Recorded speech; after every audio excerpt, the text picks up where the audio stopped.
Okay. We are live now.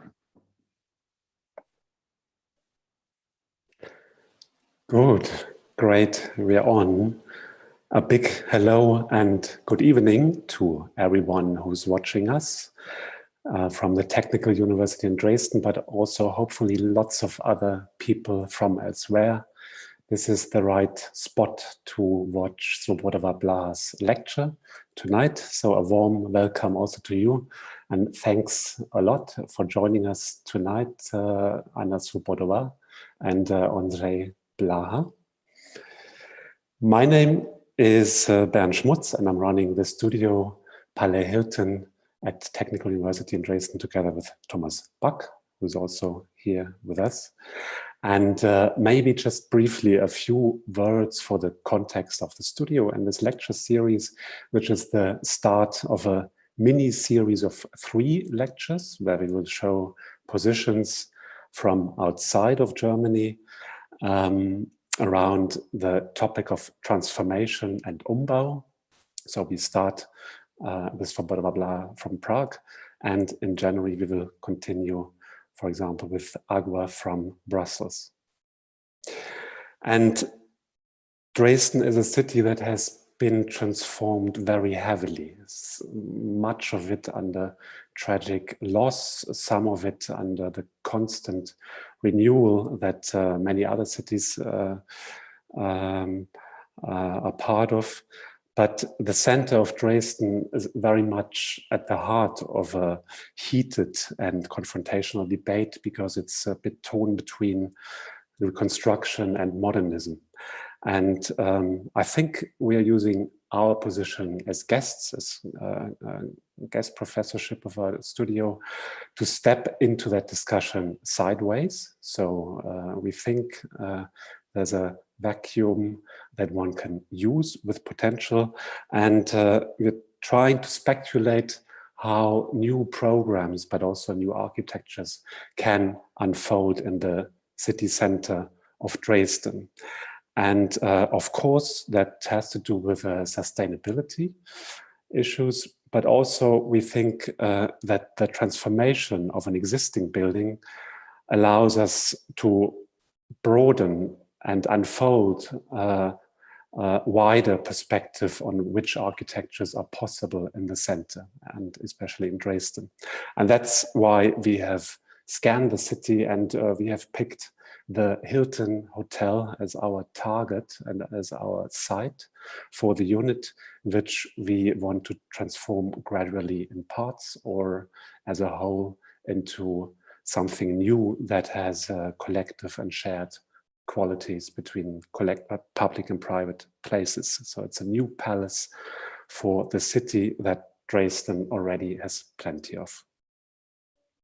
And as part of our semester, we went to Prague to look at transformation processes there, from Renaissance to Baroque, medieval age, but also to see how modernism evolved in Prague, where there's a very varied mix of architectures and programs. And that's when we met Anna and Andrzej, who gave us a tour and introduction to a building we hadn't known, the Stenk House, which in itself is a place of transformation and new use in the center of the city. So today we are curious, after the Stenk House, to see your own work. And I'll give a quick introduction of your CV. Anna Svobodová, you studied in Liberec, in Ljubljana, in Prague at the TU and at the Academy of Fine Arts at the Miroslav Schick School, among others. And Andrzej Blaha, you studied in Munich and also in Prague at the TU and Academy of Fine Arts. But actually you have met in Munich, where you started your own projects quite a while ago, when you worked there at offices like Hilton K and NVO.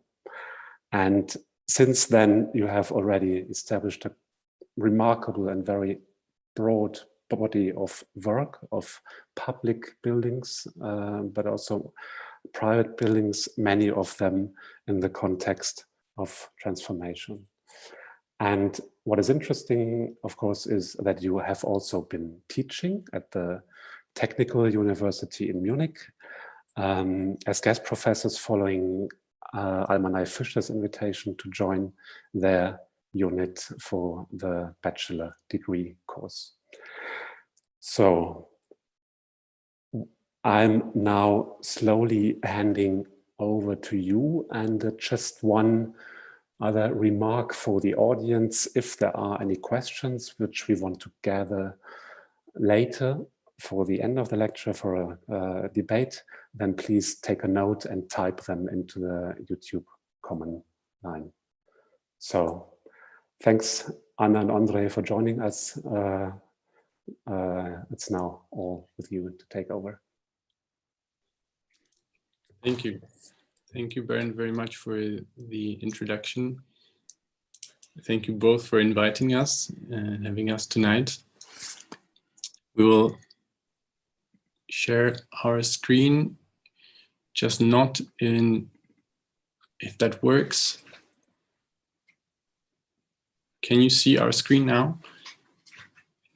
Okay, so we will start with, since Bernd mentioned on the phone to encourage and motivate us for the lecture that we are experts on transformations, we want to show you first our studio that we are transforming at the moment, which is situated within this block in the city. We rented the place in spring, and initially we planned only to refresh it a bit and uncover the suspended ceiling within 2 or 3 weeks. But we found out that the building is in much worse condition than we expected, and that the ceiling is basically falling on our heads. So we made a deal with the owner to fix that ourselves and to get a rent for free for the following 5 years. And since there was no time for getting the building permission, we only told the authorities that we're repairing the building, and everything had to remain almost identical. So we put the wooden rafters into the same pockets as there used to be. We dared to double the roof windows, since these were invisible before and covered in asphalt. And we dared to cut 2 openings for each room leading into the private garden that's accessible only through the studio itself. And we did everything DIY in very, very basic and low cost and pragmatic way. We're showing this not to talk about any architectural qualities of that place. We only want to prove our expertise, as Bernd said, since it's December, and as you can see, the windows behind us are still not done. So we're wearing scarves and hats and exercise every 30 minutes in order not to freeze in here. But also, while composing the lecture, we realized, or it helped us realize, why we are still confident and happy about the following 2 refurbishments that we will show, and why it's really important to us to work in, let's say, 1-to-1 scale within the transformations, and why also we struggle a bit finding out the right working method for projects of a larger scale that we're beginning to work at the moment. So let's start with the first refurbishment. It was we were asked to refurbish an apartment, which it's important to say that it was meant to be rented afterwards. And in the picture you can see the entrance to the apartment, and from the perspective of a real estate market, this is a very ideal and flexible layout for the flats, because you enter the hallway from which all the other rooms in the apartment are accessible. So the range of potential renters is really unlimited. You can rent it to a family as well as students who will inhabit each room individually. And we were asked to renovate half of the apartments within the house, but as we gained the client's trust, we were allowed to take one apartment under our own control, with, if I exaggerate a bit, with the budget as the only limitation. The budget was quite a restricted one. We had to keep the same one as for the other apartments.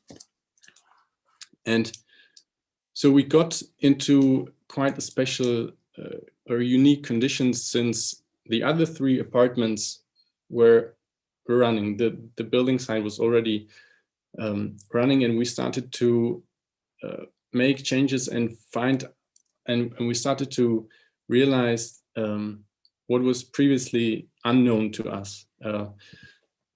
So, for example, we first removed the wall from the storage and realized that there is already quite a lot of light coming from the ventilation shaft into the apartment, since the apartment was situated in the last story of the house and was very close to the roof, in fact.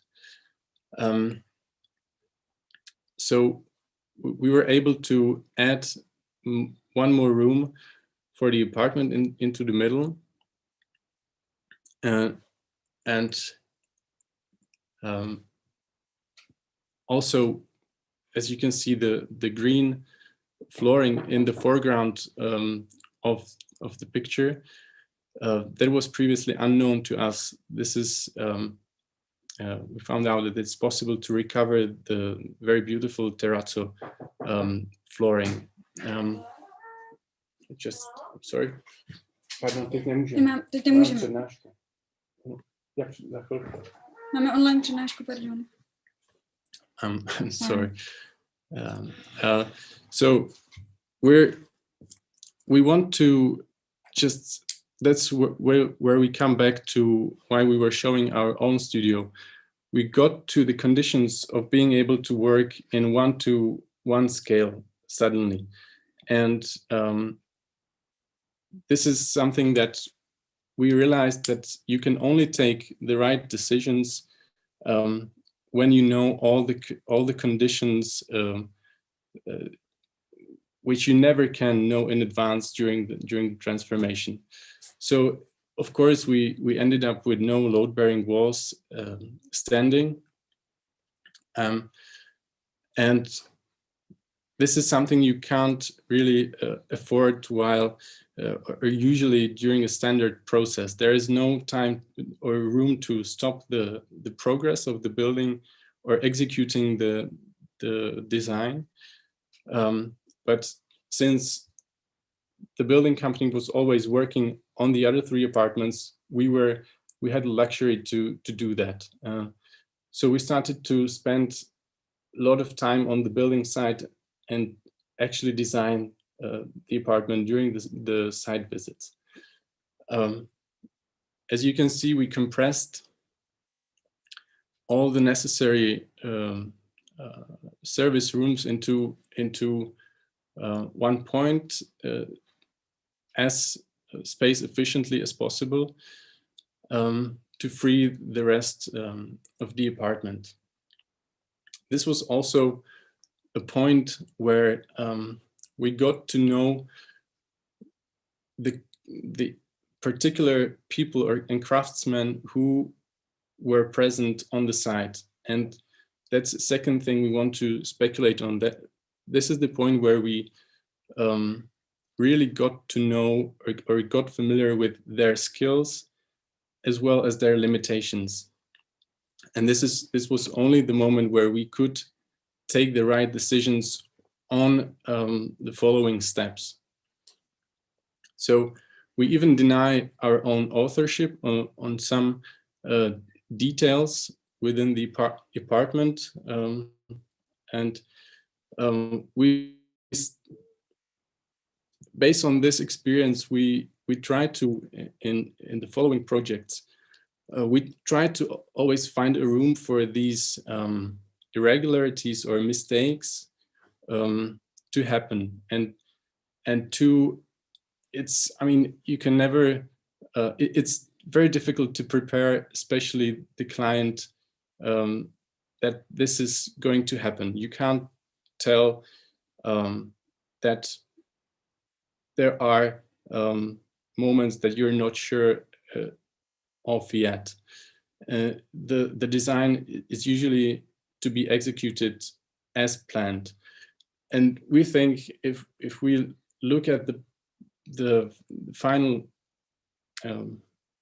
photographs, imagine the space without, for example, the black drawing on the floor going through the apartment, which is something that we would never design out of our own creativity. It was a mistake that occurred, in fact, but the apartment would lack so much, we think, or we would never be able to persuade the client to accept such a design or explain its rationality, or and so on. So in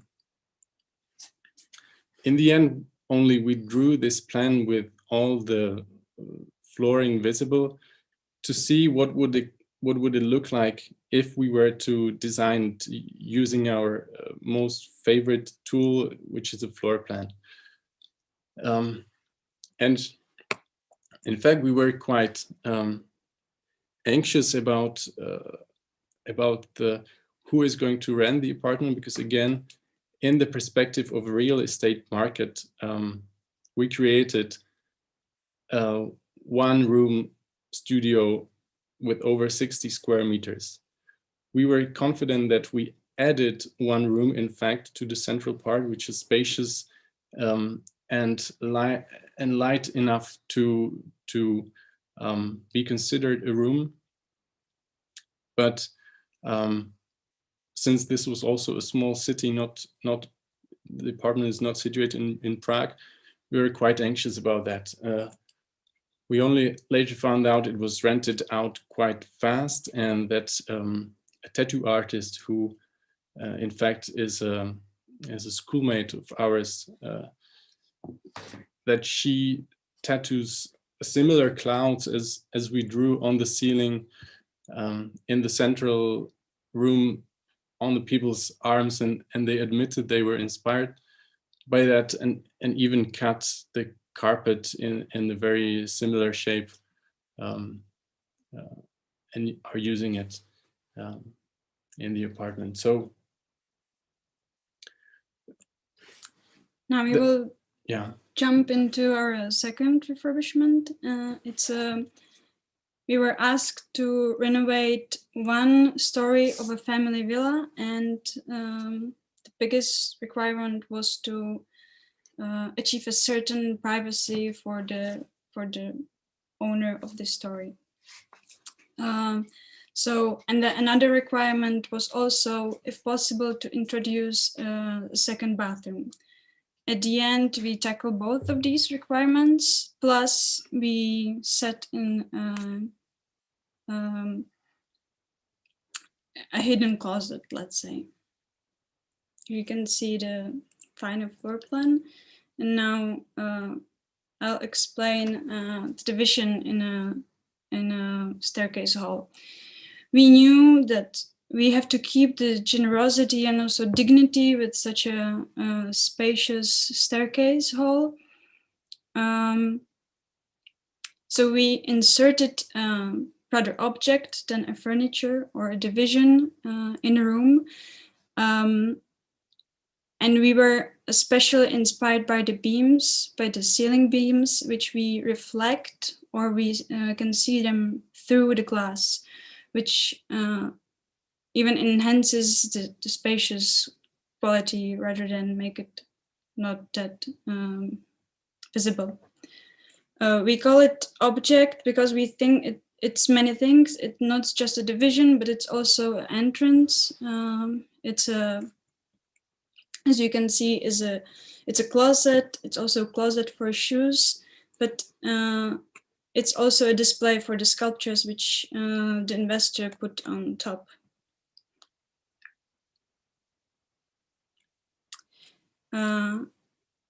The other mention built-in furniture is this built-in closet, which acts from the side of the library just as a wooden paneling.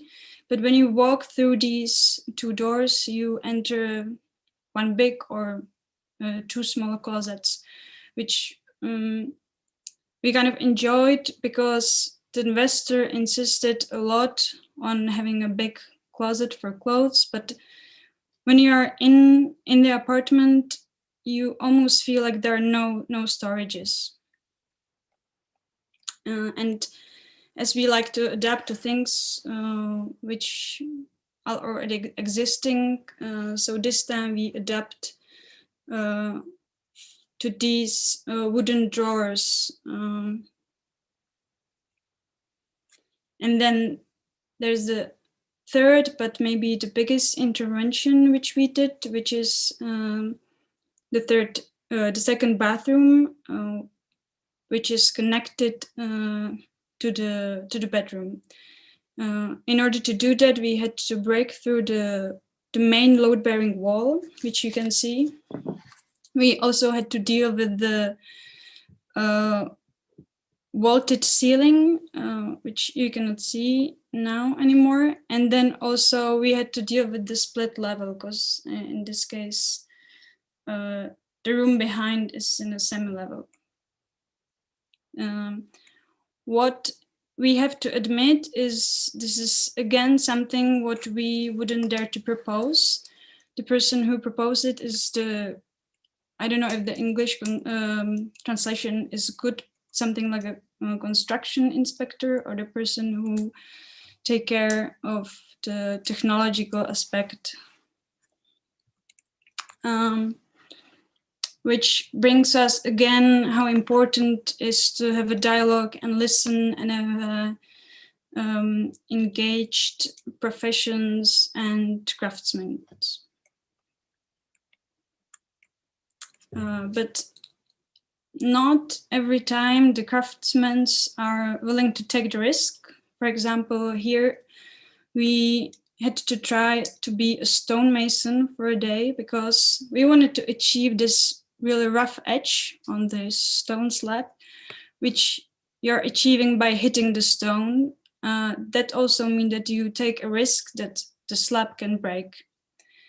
So we took the risk, and for one day we spent in a stonemason workshop. And during that day, we also noticed, again, the stone. During the day, we also noticed that there is a big pile of leftover stones, which are for free. So we get this great idea to collect them and use them for the balcony. This ended up not to be such a great idea because we collect all the stones and we find out that there are not so many stonemasons who are willing to lay down the stones. So we had to actually assemble all the stones as we wanted to. And then we have to take them aside. And so when the stonemason is laying the stones, he doesn't have to think that much and he knows immediately what to do.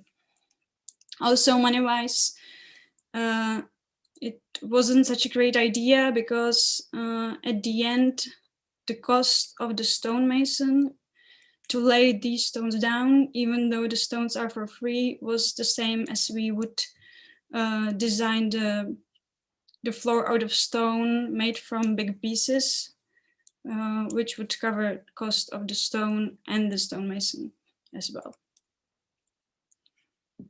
Again, the floor when it's finished. But we were very happy to find out a new use for these leftover stones, which would be thrown away. Plus, we had the chance to copy this quite famous reference. As we said, we always like to react on what we find on the site. In order to do that, you have to be present quite often, almost constantly. And for this refurbishment, it was possible just because our office is 2 minutes by walk from the plot. So we were there at least once a day. So one day when we get there, we find out that there's this very nice, we uncovered this very nice drawings on the ceiling. And in that moment, we stopped all the workers and said, we have to think what to do. So we point out a few shapes which we wanted to keep, to either articulate the window or to show the beautiful Rosetta in the middle of the room, or also to point out the entrance to a library. In another room, we just liked the uncovered walls so much, and it reminded us of a abstract painting, so we left some of the squares as they are. We thought it's very close to the painting or artwork which you can see also in the kitchen.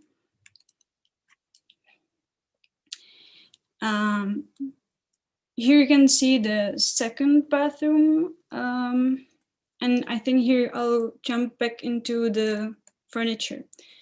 In this refurbishment, we really enjoyed to work with the furniture because for us, it's not just something what serves its purpose and it should be useful, but we think it's also brings a spatial quality, and it even changes the orientation of the room.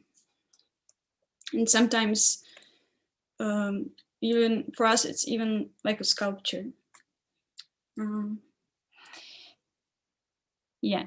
Now, third project we would like to show of this scale, which is refurbishment of one of the row house of this neighborhood, which was built in the 30s and designed by Czech architect Jaroslav Vondrák, whose work we were big fan of way before we got the commission.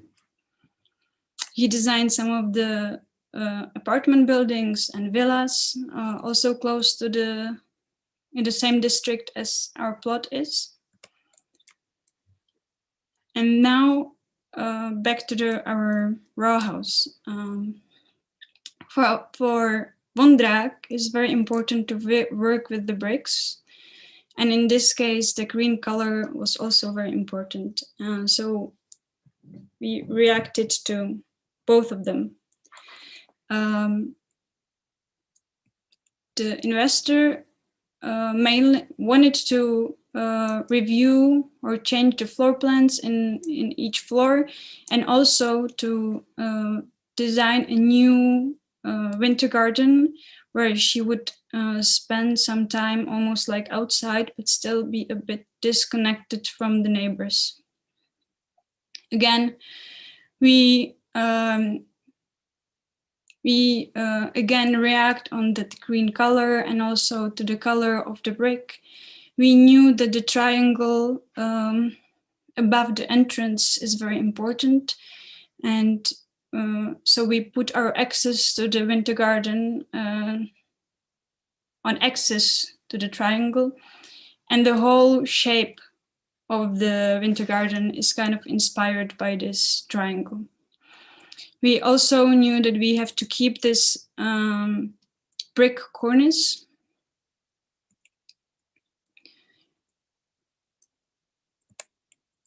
Some more pictures. And also we did some changes in a floor plan.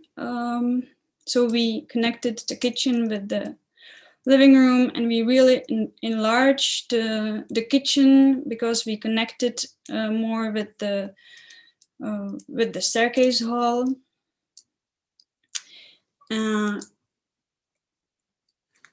Which you can see maybe easily in these models. I don't think it needs too much of commentary. We again used quite significant color for the staircase, which is also part of the sliding door, which divides the new enlarged kitchen with the entrance.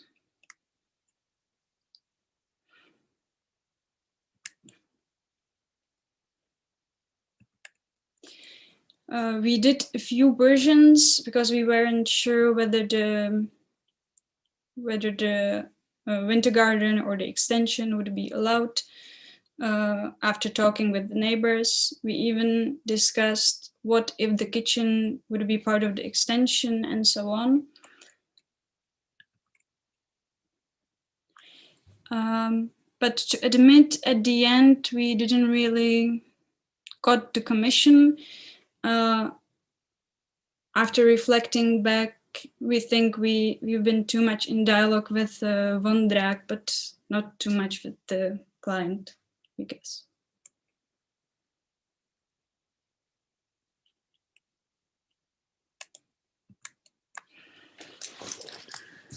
And getting to the last project we want to show of already a bigger scale, at least for us, where we struggle a little with how to implement our working method into the standard process of planning and executing the building. This was an invited competition that we won.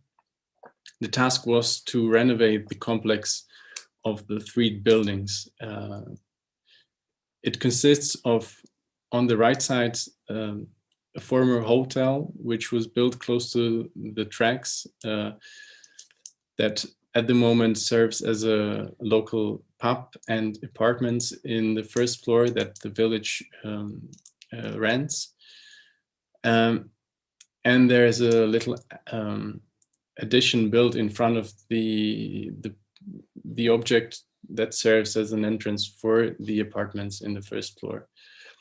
On the left side, there is a main hall, the ceremony hall, and these 2 buildings are around 100 years old.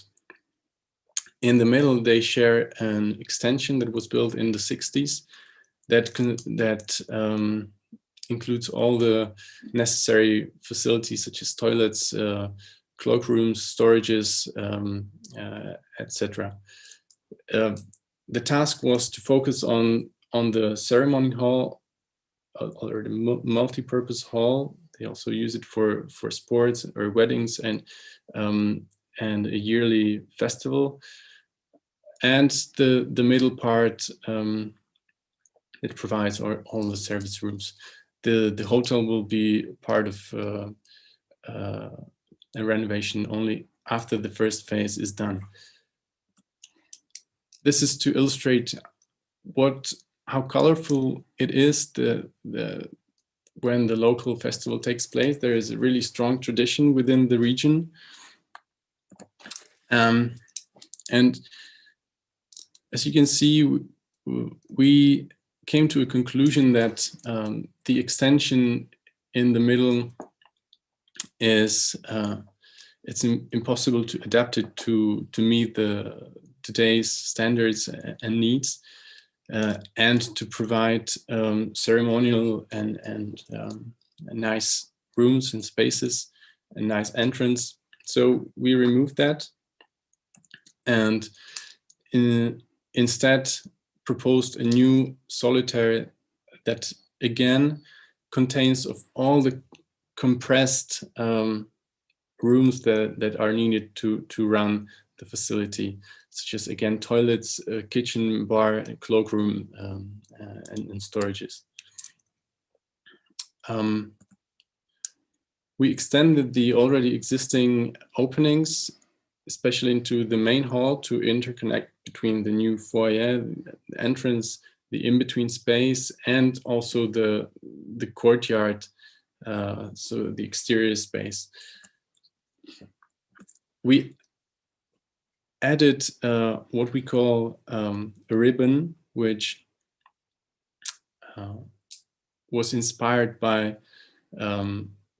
or to explain the concept, it was meant to reflect the people's dress and clothes while they're coming into the event during the day, and also extend the scene during the night onto the courtyard.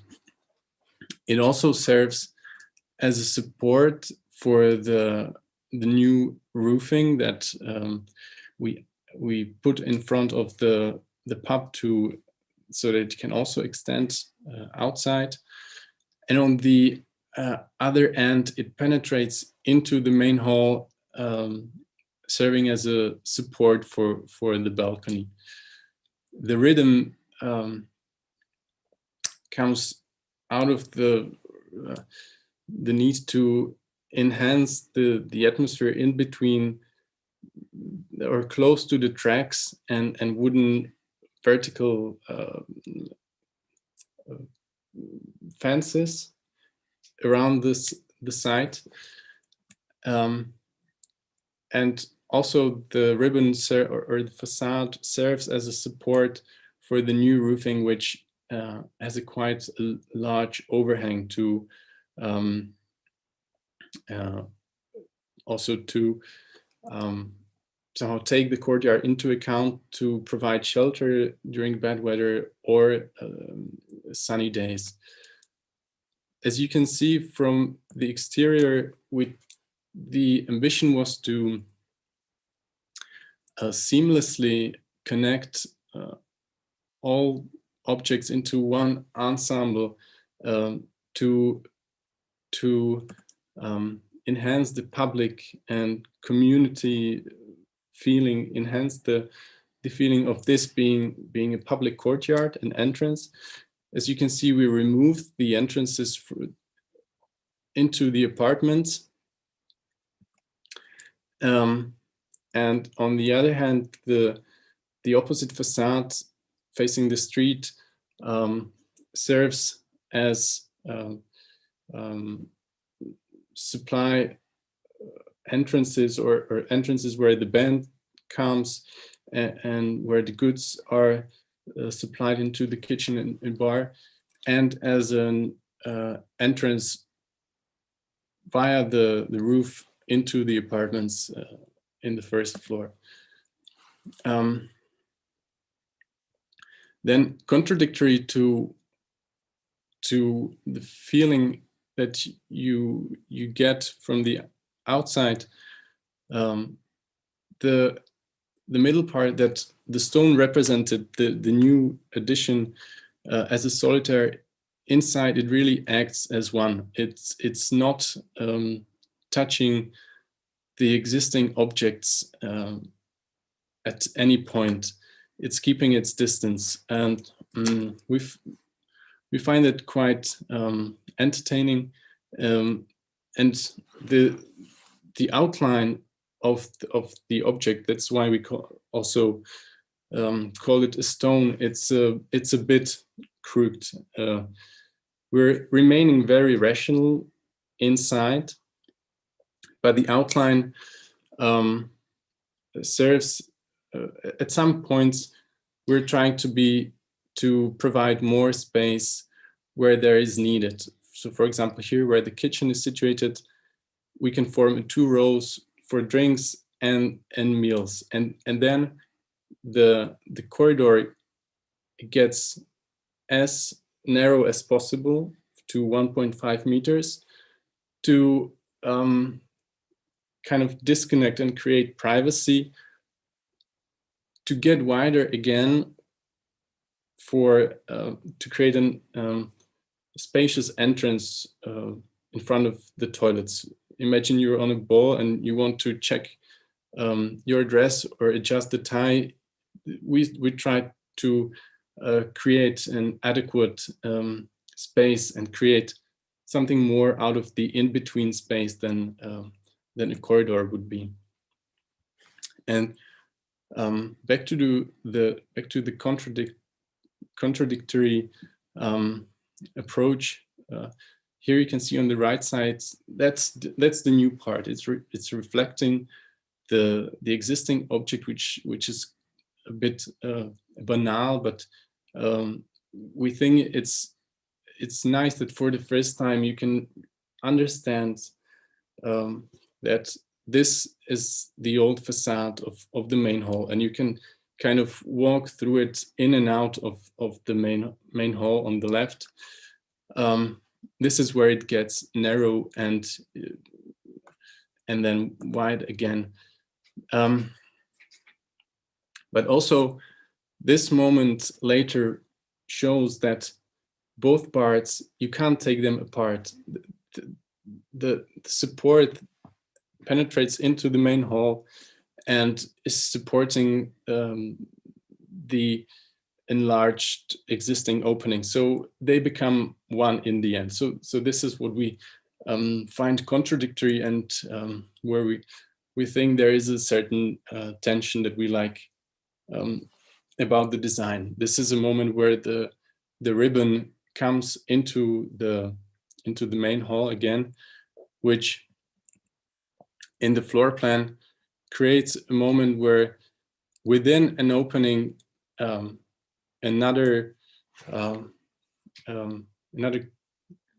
element is coming in and creates 2 more openings in the end. One is a door in between 2 interior spaces. The other one, through the other one, you can get onto the courtyard.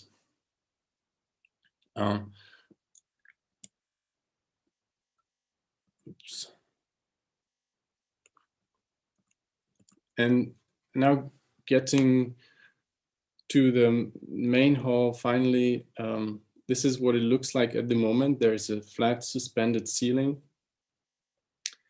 We were the only participant in the competition who decided to uncover the roof construction, not only because we felt like that feels more ceremonial and more adequate, and we also tried to keep that ceiling in the new edition. We thought that it's nice that there is this kind of dialogue, but also the capacity of the hall is 250 people, where we counted that it's 4 cubic meters per person dancing, which is very, very little. And by opening it up, we almost doubled the number, and we also were able to insert the gables back into the roof where they once were, using no air conditioning, so taking into account the future costs of running the operating the building with the only help of these axial ventilators. And also acoustic wise, it's more convenient to distribute and control the sound more evenly using these colorful reflective or resonating panels. That's the green and pink color. Unfortunately, the jury, as well as the inhabitants of the village later during the participatory presentation, they felt like this is what they all have at the back of their homes, where they keep the cows, and the flat ceiling feels much more noble to them and much more ceremonial. So at the moment we're also considering and working on a new option that is to uncover the roof at both ends of these are very first renderings, but to open the hall on both ends to create kind of a hall within a hall that's where there is enough natural light coming in, and that you can also use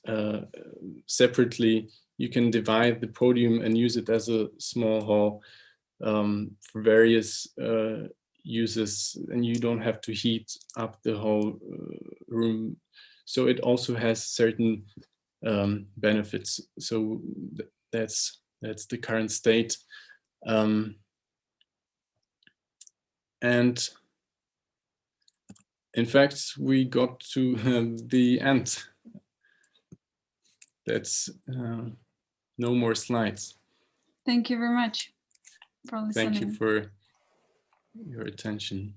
Thank you a lot, Anna and Andre. It's been really fascinating to see all of that and look a little bit in between the images and how things happen. And I think it's telling that you start with your own office, because it shows that the process of building itself is very important to be able to intervene and to transform something.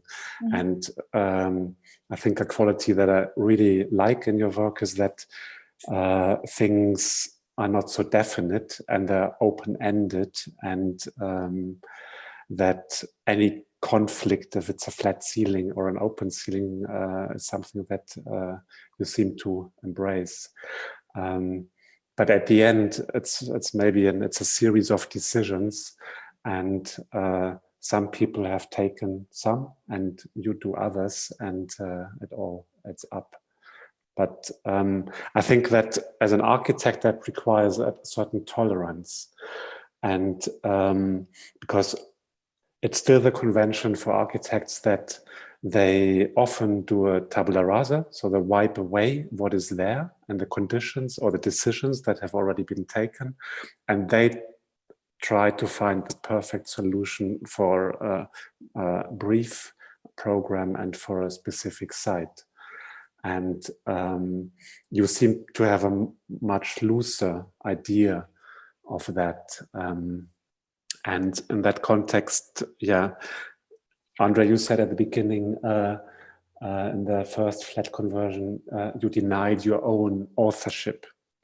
And to be able to be that flexible with dealing with different situations is what importance does it have?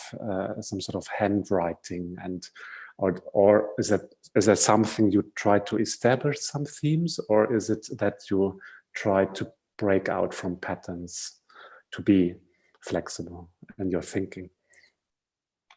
I think we're really happy when things like these occur, because it, exactly as you said, it helps us to get out of the pattern that would necessarily evolve within our projects. So this is something that could get us somewhere else, you know, like building a house as we want all the time as the only program might get boring, or we might get boring after seeing that done again with similarities. Of course, there are similarities in our projects, but we're somehow trying to get surprised, get surprised, or it's like we're happy to make mistakes, or we're happy when mistakes during the design process happen, or during the building site. The question is how to get there. You can't make a mistake on purpose. You need to prepare the project and yourself for that to happen, but you can't simulate it. That's a bit tricky for. But I also think that there's a big part of it is also certain pragmatism, because as it was mentioned in this very first project, if we would propose to the client to do such a strange things, maybe he wouldn't understand and we wouldn't know how to argue. But once it happens on a construction site and we say, look, this is a quality, we should like remain, not to deny it, then it's quite much more easier for us to achieve something what is not standard, let's say. No? But yeah, that said, in other words, do you have a lot of dialogue with the clients? Because you said with the Wondrack house conversion, that is something you maybe would cultivate more in another project. But has that been nourishing your project sometimes, a deep dialogue with the clients to find specific or those particular answers? I think it does, but also maybe now it seems like we're only happy about every dialogue and happy about everyone talking into our decisions and changing them. Sometimes it's painful. Sometimes it loses, the design loses so much. Which I think was the case of the Wondrack project. There was a certain a limit where we wouldn't admit to continue in the dialogue because it was already far too off our ambition. So it's not always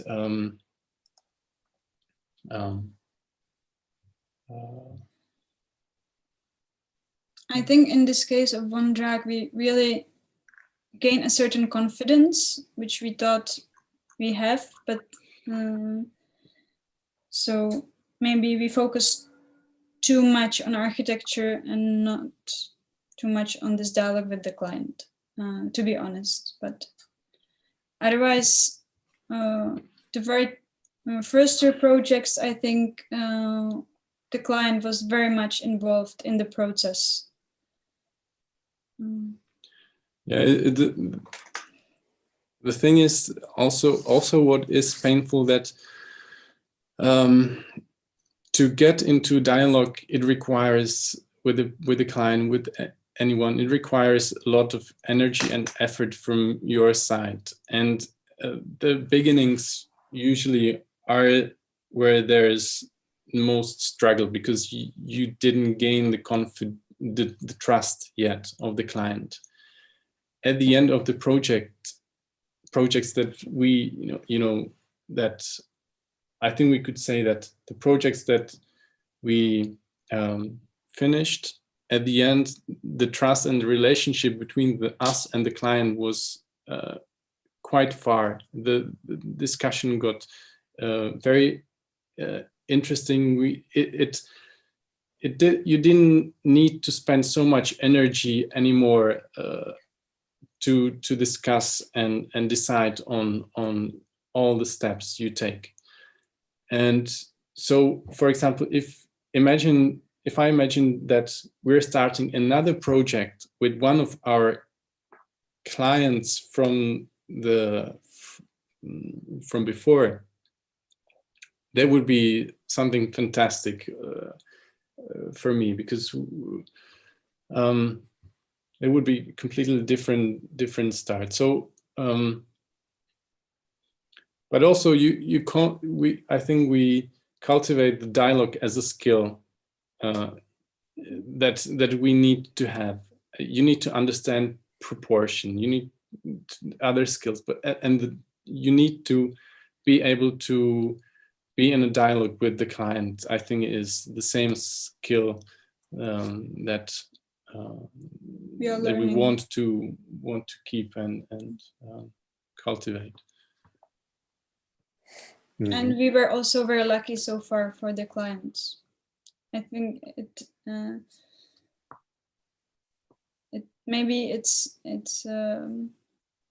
impressive to have such a good client.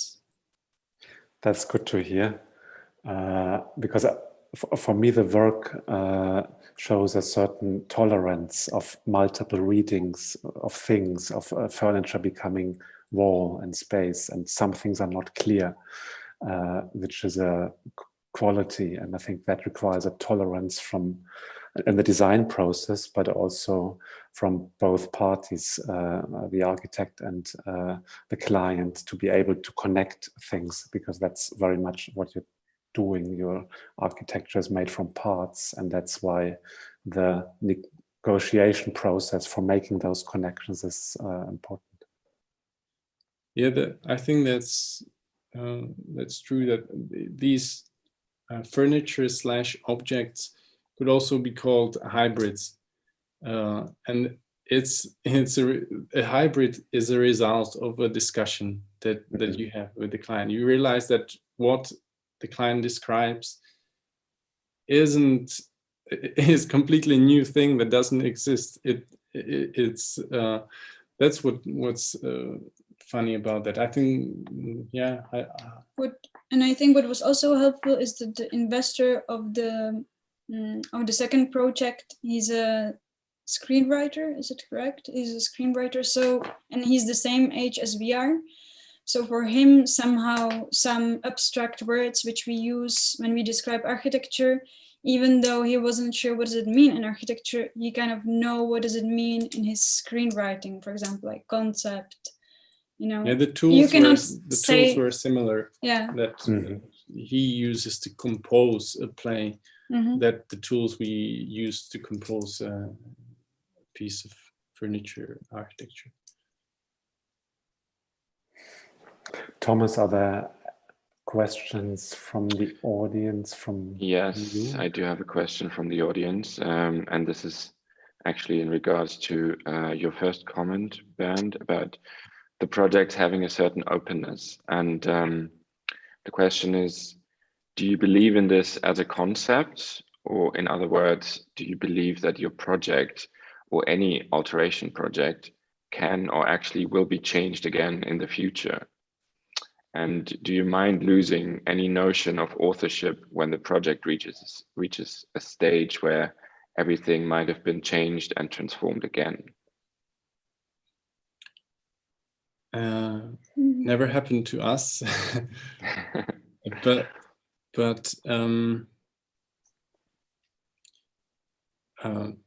coming to, as Bernd mentioned, we were involved in teaching at the TUM, and partly the transformations were a theme also, and we even asked the students in the middle of the semester suddenly to redesign their own project, so that we introduced a new purpose for the building they were designing from the start of the semester. And the result was that talking about flexibility of the project was important. That we were thinking about what you described, that the project you do will probably be transformed again in the future. And the question is, can you design it so that the transformation is possible, so that the lifespan of the building gets longer because it's possible to adapt it to another use. I don't think we got. This is very. Yeah, I got away from too serious answer, but to be quite honest, for me, these are the very first children we created, and at this moment, it's really hard to imagine that somebody is changing it. But of course, as a concept, I think it's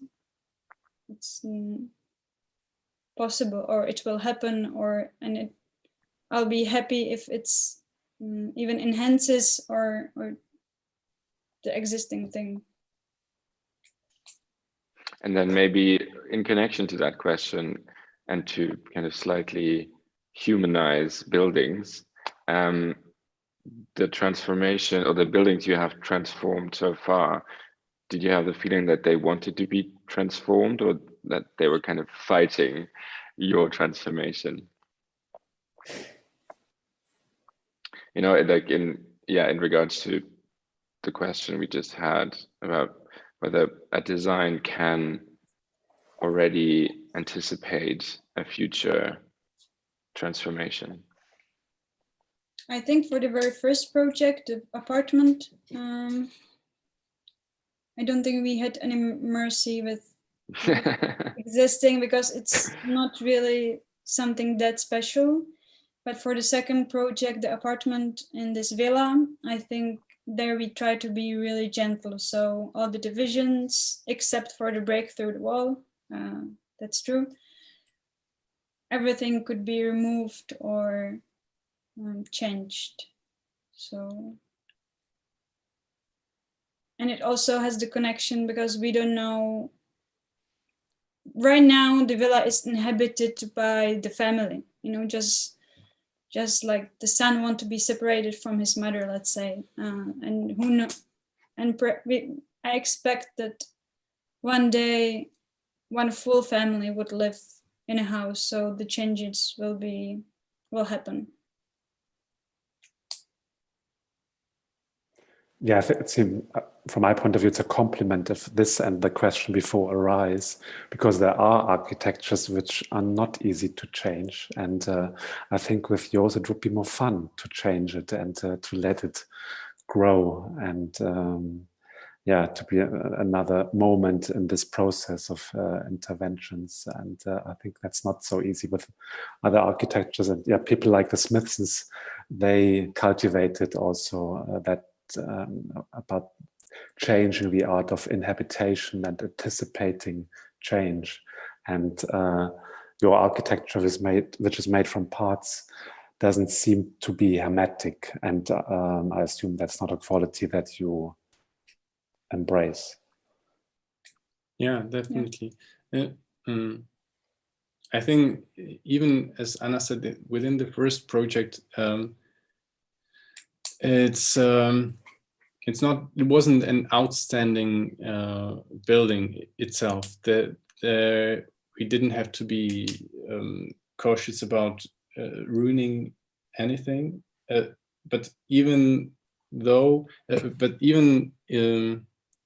there, we tried to left some kind of residual identity in the new project to add a layer, but still leave traces and hints of the previous layer, and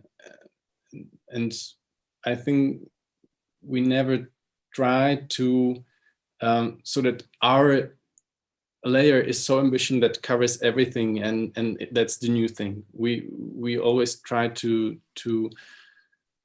keep the residues present, and yeah.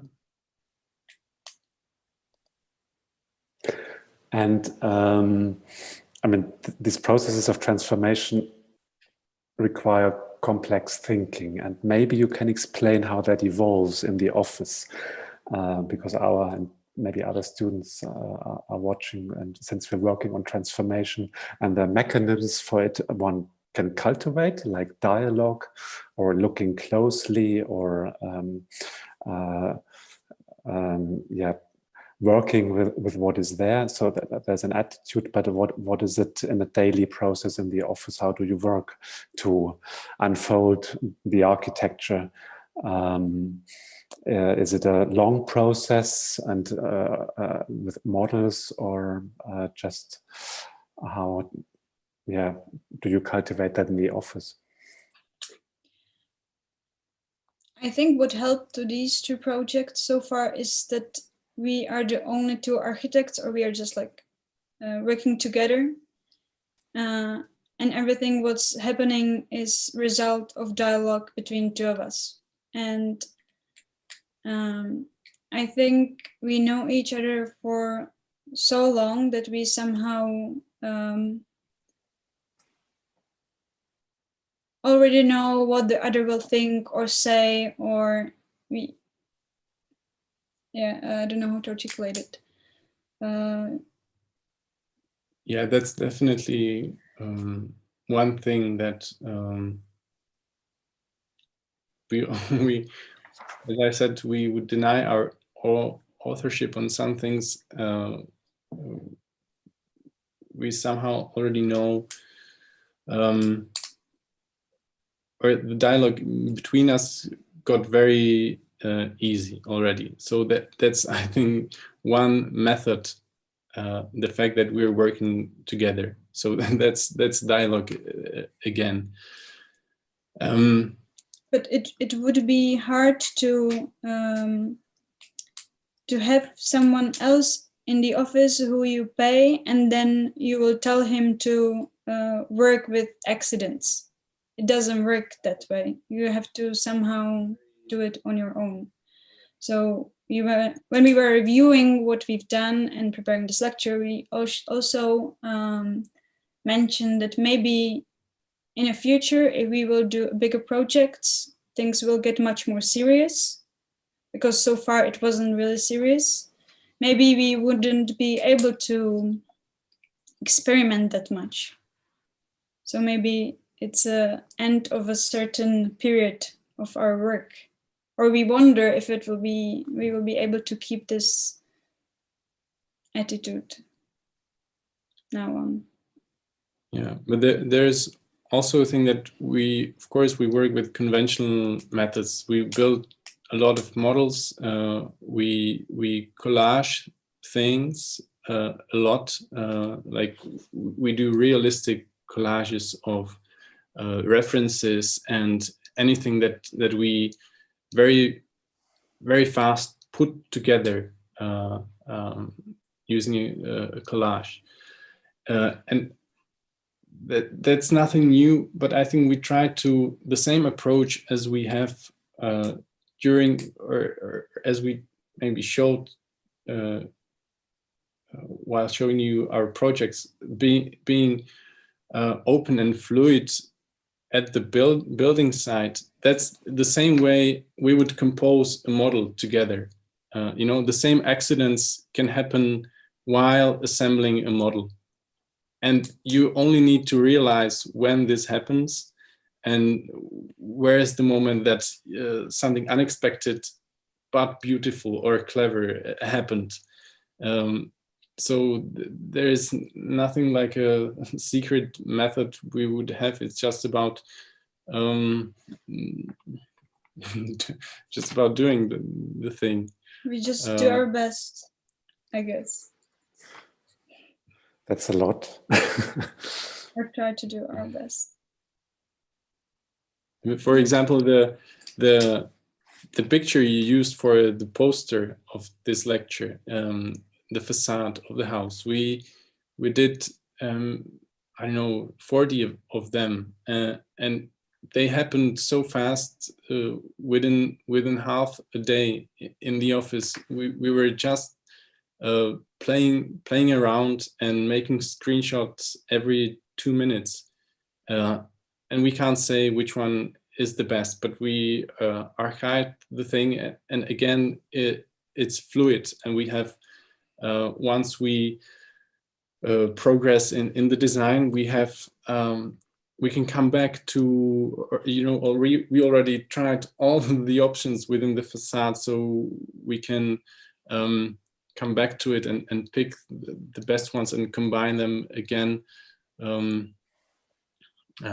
And we build no model for this design, for example. It's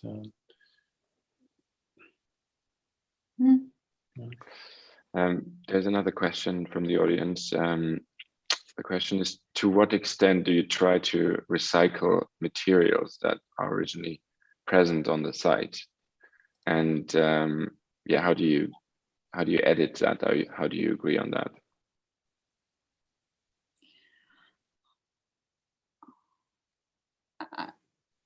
My answer would be as much as possible, or when we find something what is worth it, then we like to keep it. I'm not sure if the motivation is truly that much that we want to be ecological, or whether is it more architectural one, that it will bring another layer or aesthetic which we wouldn't think of.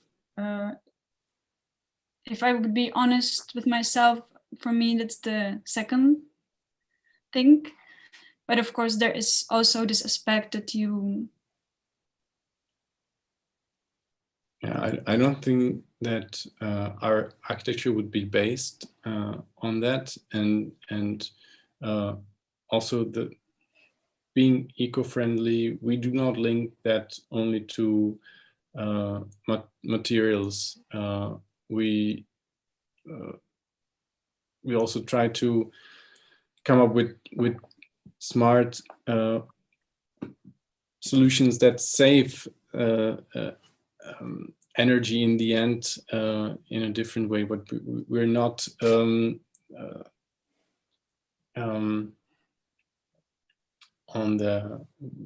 not experts on assembling the projects through the newest and most ecological materials. Or technology. That's something we really do not have such an insight into.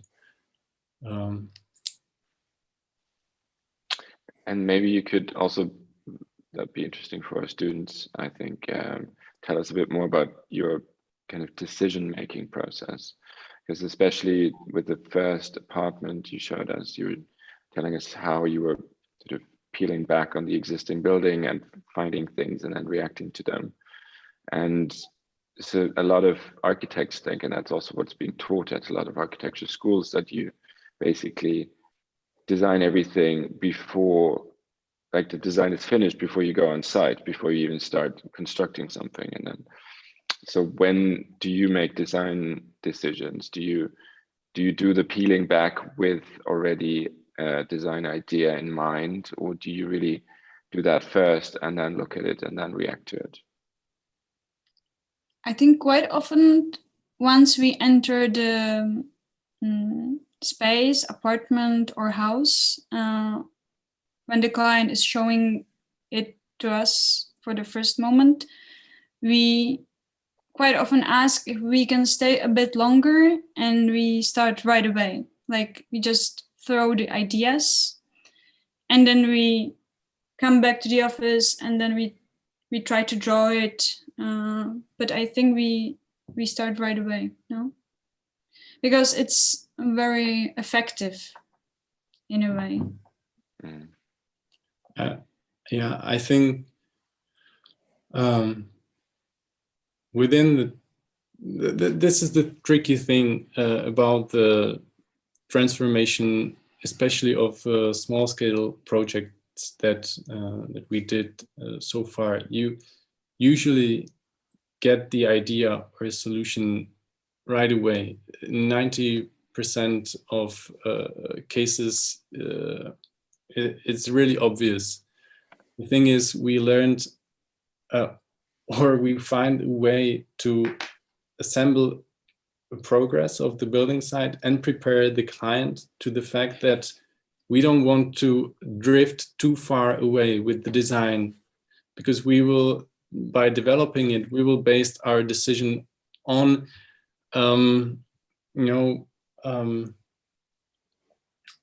unknown facts and characteristics and so on. And this is very very hard to do. It requires especially time to be present on the building site, because you can't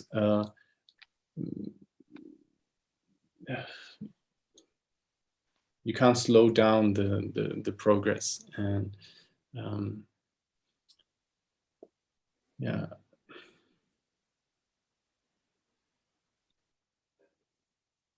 But I referred to the beginning and you referred to the end. Yeah. But I think there are two exciting moments. One is at the very beginning, and second one is when the construction starts, or when the work on a construction site starts. Mm-hmm.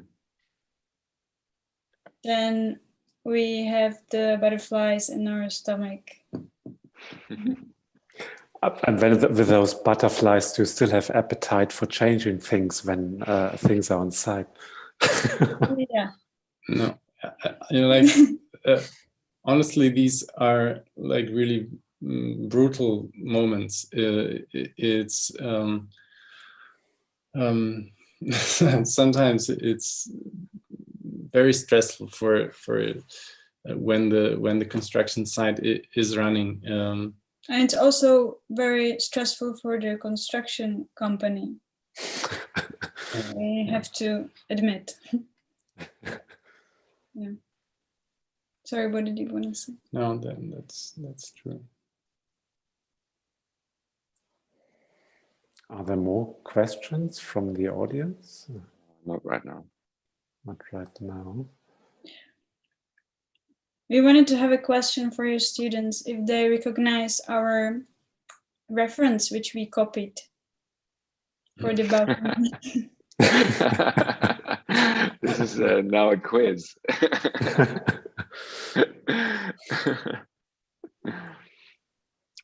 Let's see if anyone comments on that. We will review the lecture on Thursday. But yeah, it's you made it clear already in Prague that you're looking at different things and that you are open-minded and that you are able to absorb different things. And I think that's what I found striking about Novotny, Otakar Novotny, who found different ways to express his architecture. And I think that attitude of constant open-mindedness is very important for any architect, but especially for transformation. And so we will ask that question.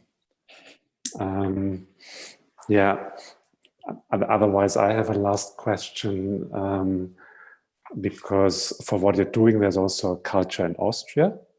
And like Josef Frank, he proclaimed that our environment should be designed as if it was accidental. And I took some notes, not by accident, but accidental. And I took some notes when you were talking, and there are some overlaps with that. So I wondered if that has any importance for it, because also you, Andre, mentioned that there's a certain contradiction in designing something that is accidental. Well, of course, we're big fans of Frank. But to be honest, we're not familiar with any writings. So that what you say here, that for the first time, but would nothing but agree.